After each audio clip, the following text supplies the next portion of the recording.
اللہ کے رسول صلی اللہ علیہ وسلم تشریف فرما تھے۔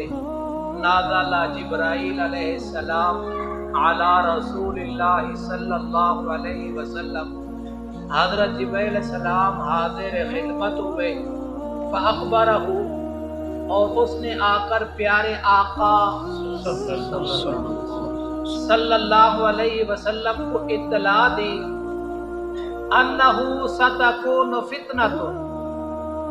ان قریب بہت بڑے فتنے ظاہر ہوں گے، ان قریب فتنوں کا ظہور ہوگا۔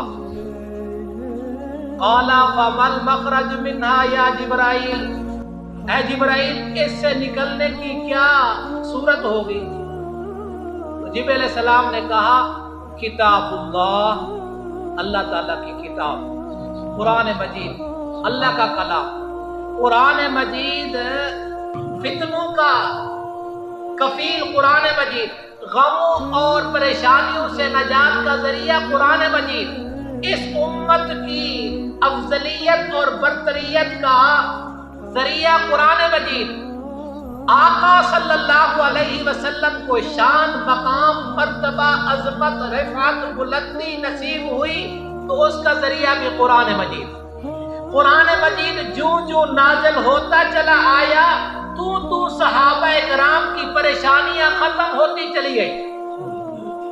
تو اسی طرح نکلنے کے راستے چلتے چلے جائیں گے، حتیٰ کہ جب قرآن مجید کی تکمیل ہوئی،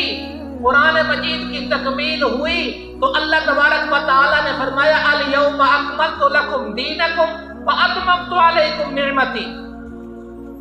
میری نعمتیں پوری ہو گئی ہیں۔ اور جب قرآن مجید کا نزول ہو گیا اور نبی صلی اللہ علیہ وسلم نے صحابہ کرام کو قرآن سکھا دیا، سمجھا دیا اور ان کو اس پر عمل کرنے والا بنا دیا، تو پھر اللہ نے فرمایا اب میرے محبوب آپ آ جائیں، آپ کا کام مکمل ہو گیا ہے، اب دین مکمل ہو گیا ہے، قرآن مکمل نازل ہو چکا ہے۔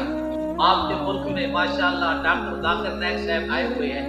اس میں کوئی شک نہیں ہے، اس بندے نے قرآن پہ بڑی محنت کی۔ ابھی ان کا تازہ بیان ہے آپ کے ملک کا،